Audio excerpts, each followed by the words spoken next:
Plants care নিচের YouTube চ্যানেলে আবার আপনাদেরকে স্বাগত জানাচ্ছি। আজকে মূলত যে আম গাছের যে পরিচর্যা, সেটা আম গাছের মুকুল আসার আগে এবং মুকুল আসার পরে কেমনভাবে আমরা আম গাছের পরিচর্যা করব, সে সংক্রান্ত কিছু তথ্য আপনাদের সামনে তুলে ধরবো। সাধারণত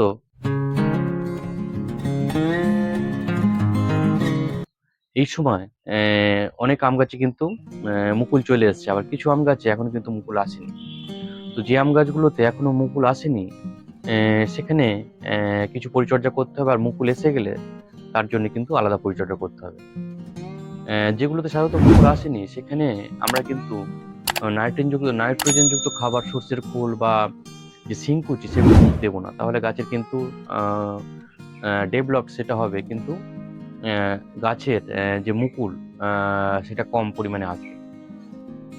আর যে চুন এবং তুঁতে মিশ্রিত যে বর্জ্য মিক্সচার, যেটা তো আমরা কিন্তু এখন প্রয়োগ করব না। আর কি করতে হবে না এই সময়, বা করতে হবে, সাধারণত এই সময় যারা টবে আম গাছ করছেন, মিয়াজাকি, ব্যানানা ম্যাঙ্গো এই জাতীয় গাছ, তাদের ক্ষেত্রে বলছি যে তারা কিন্তু টবের যে জল সেটা এই সময় কম পরিমাণে দিতে হবে, খুব মেপে দিতে হবে এবং টবটাকে ড্রাই করে রাখতে হবে। বেশি জল কিন্তু ভিজিয়ে দিলে গাছের কিন্তু মুকুল আসতে সমস্যা হবে। মোটামুটি এইগুলো। আর খাবার সাধারণত আম গাছে অক্টোবর বা নভেম্বর মাসে সাধারণত আম গাছের খাবার দেওয়া হয়েছে। তো এই সময় আমরা কি খাবার দিতে পারি, বা কি পিজিআর ইউজ করতে পারি, ফাঙ্গিসাইড ইউজ করতে পারি, সেটাও কিন্তু একটা গুরুত্বপূর্ণ বিষয়। বন্ধুরা, টবে যারা আম গাছ করছেন তাদের ক্ষেত্রে সাধারণত যে এই সময় যেহেতু বৃষ্টির পরিমাণ খুবই কম, তো ধুলোবালি সাধারণত আম গাছের যে মুকুলের যে অংশ, যেখানে মুকুল বার হবে, বা আম গাছের পাতাতে সাধারণত ধুলো জমে গিয়ে শালক সংশ্লেষের একটু সমস্যার সৃষ্টি করে। তো এই সময় আমরা 2-3 দিন বাদে বাদে আম গাছটাকে কিন্তু ভালো করে জল দিয়ে, প্লেন যে ঠান্ডা জল দিয়ে কিন্তু স্প্রে করে দেবো। তাহলে গাছটা অনেক ভালো থাকবে এবং মুকুল আসতে কিন্তু সুবিধা হবে। বন্ধুরা, নভেম্বরে আমরা যারা পিজিআর হিসেবে বুস্টার 2, প্রাণোফেক্স বা বাম্পার যদি ইউজ না করে থাকি, তো এখন যদি গাছে মুকুল না আসে তাহলে কিন্তু আমরা এই পিজিআরগুলো কিন্তু ব্যবহার করতে পারি। সাধারণত এই পিজিআরগুলো নভেম্বরে ইউজ করতে হয়, কিন্তু এখনও আমরা এটা করতে পারি। তো এর অনুপাতটা কী হবে চলুন বন্ধুরা দেখে নেওয়া যাক। তো এর যে পরিমাণটা কি হবে, সাধারণত বুস্টার 2-র ক্ষেত্রে 1 ফুট 1 লিটার জলে ব্যবহার করে আমরা মিক্স করে আমরা এটা স্প্রে করতে পারি। আর যদি প্রাণোফিক্স করা হয় তাহলে এটা 4 বা 5 ফোঁটা 1 লিটার জলে আমরা মিক্স করে এটা করতে পারি। আর যদি বাম্পার হয়, বাম্পারের ক্ষেত্রে কিন্তু 0.5 ml 1.5 লিটার বা 2 লিটার জলে আমরা মিক্সড করে আমাদের যে টবের যে আম গাছ সেখানে কিন্তু স্প্রে করব। আর এই সময়ে যে খাবার, সাধারণত মুকুল এসে গেলে যে খাবার সেটা সম্পূর্ণ আলাদা, কিন্তু মুকুল আসার আগে যে খাবার আমরা দেব গাছে, সেটা খুব কম পরিমাণে দিতে হবে। সাধারণত এনপিকে 0 বা 0-52-34 যেটা আছে সেটা আমরা স্প্রে করতে পারি 1 গ্রাম 1 লিটার জলে, এই অনুপাতে। আর যদি না হয় তাহলে আমরা সিঙ্গেল সুপার ফসফেট এবং যে পটাশ, সেটা আমরা 1 চামচ করে, অর্থাৎ 5 গ্রাম করে আমরা কিন্তু টবের গোড়াতে দেব, এবং সেটা গাছের গোড়া থেকে কিন্তু যথেষ্ট দূর দিয়ে দিতে হবে। তো এই হচ্ছে খাবার। তো এখন কম জল এবং পুরো সানলাইটে গাছটাকে রাখতে হবে। আর কিচেন কম্পোস্ট কিন্তু অনেকে আম গাছে ইউজ করেন, কিন্তু এখন কিন্তু কিচেন কম্পোস্ট কিন্তু দেওয়া যাবে না, এবং সর্ষের খোলও দেওয়া যাবে না, নাইট্রোজেনযুক্ত খাবার। আর মুকুল এসে গেলে আমরা কাকা বা নিম তেল জাতীয় যে বায়ো যে বন্ধুরা, যাদের আমরা টবে আম গাছ করছি যারা, তো এই সময় যে হালকা হালকা যখন আমাদের গুটি আসার সময় হয়ে গেছে, তো সেই সময় আমরা কিছু খাবার কিন্তু আমরা স্প্রে হিসেবে দিতে পারি অল্প পরিমাণে।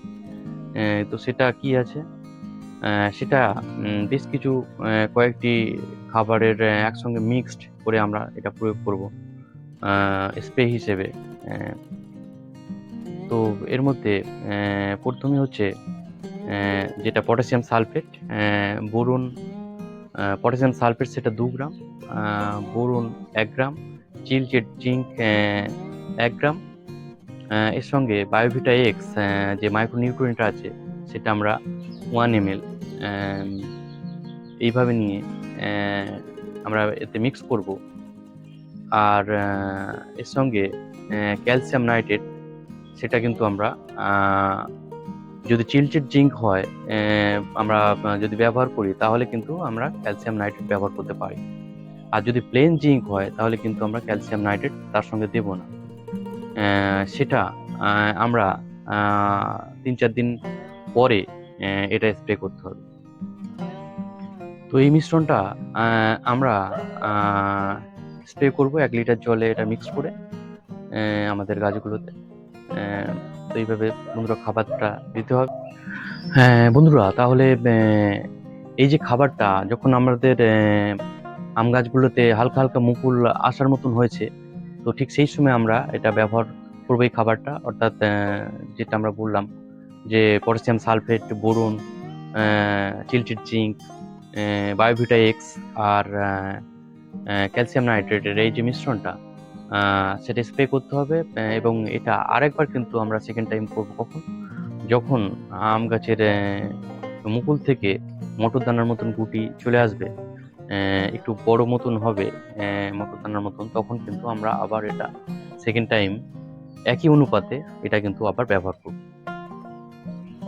আর যে মাইক্রোনিউট্রিয়েন্ট যে বায়োভিটা এক্স সেটা ব্যবহার করা হচ্ছে, অন্য মাইক্রোনিউট্রিয়েন্টও কিন্তু ব্যবহার করা যেতে পারে, কিন্তু বায়োভিটা এক্স ব্যবহার করা হচ্ছে তার কারণ হচ্ছে এটা সিউইড বেসড মাইক্রোনিউট্রিয়েন্ট এবং এর যে কার্যকারিতা এটা কিন্তু তুলনামূলকভাবে বেশি।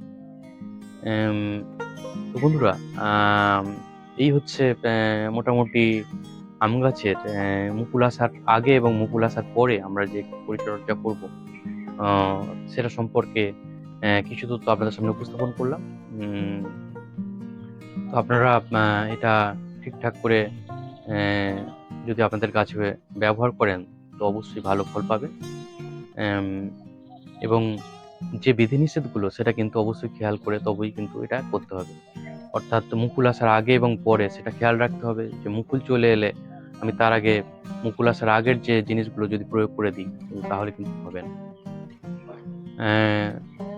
তো বন্ধুরা, এটাই আজকে আম গাছের যে পরিচর্যা সংক্রান্ত এই সময়ের যে গুরুত্বপূর্ণ যে কি পরিচর্যা করতে হবে সেটা সম্পর্কে একটা